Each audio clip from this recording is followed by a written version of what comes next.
This is a lecture for Unit 2.02, and the purpose of it is to show you in a very simple way how inheritance works in C#.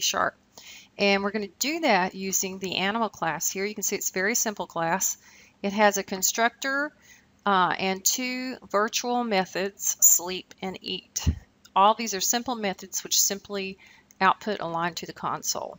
Now, if you look at the keyword virtual, remember that means that it is a method that can be overridden in a derived class.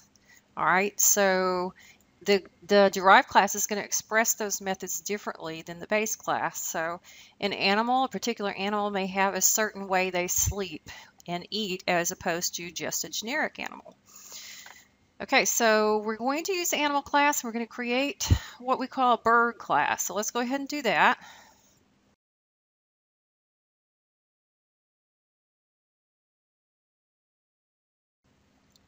Okay, now how do you indicate inheritance? With a colon.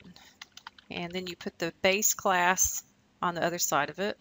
All right, this lets C# know that we are using base class, the animal class is the base class for bird, and it allows the bird class to have access to all the members of the animal class, which are those three methods. All right, we'll start off with a constructor, and we're just going to use the public and the name of the class, and you put base there. Now, when we use a constructor this way, it inherits the animal constructor class. What does that mean? Well, what it means is we instantiate a bird is going to print out the line or execute whatever is in the animal constructor. Typically, that is going to set any kind of fields for the class to default value. And so for the bird, the only thing we'd have to add is anything that is a field specific to bird that's not included in the animal class. Okay, so if it's going to say a new animal has been created, we might put something else, something like this.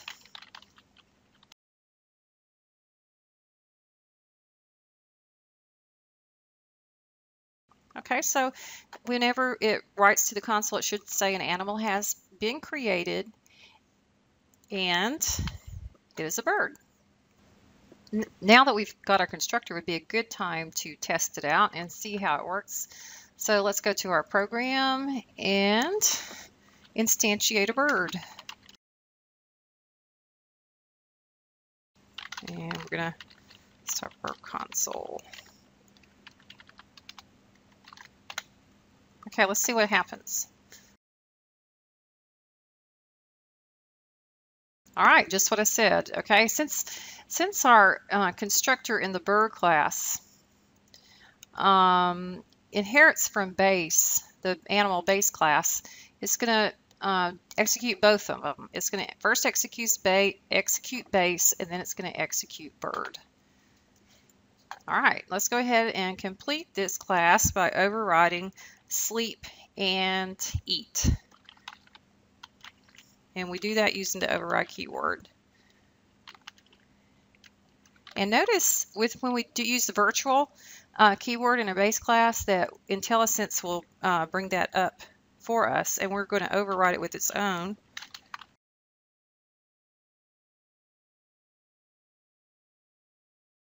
Okay, there we have our bird sleep.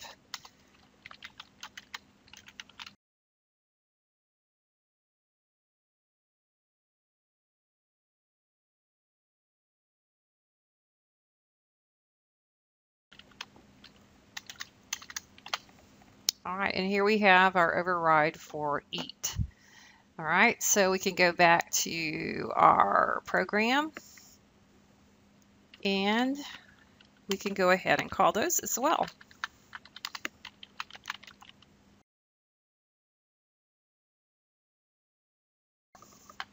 All right, let's see how those work.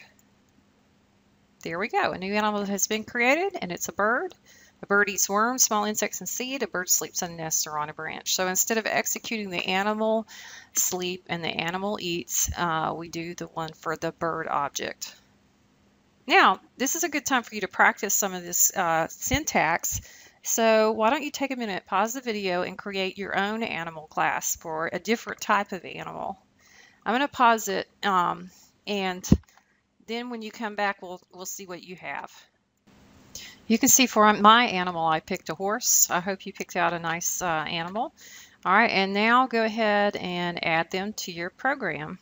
What you're going to want to do in your main method is you're going to want to instantiate the new animal that you created, the new animal class, and then call the overridden eat and sleep method. Now you may want to pause the video while I do this. All right, so I've written those the codes to instantiated my animal and called the eat and sleep method. Now we're going to run it. And here we have it. We have a bird animal and a horse animal, and we used an inheritance hierarchy. I hope that this lecture has helped you gain a basic understanding of how you create a hierarchy of inheritance in C#.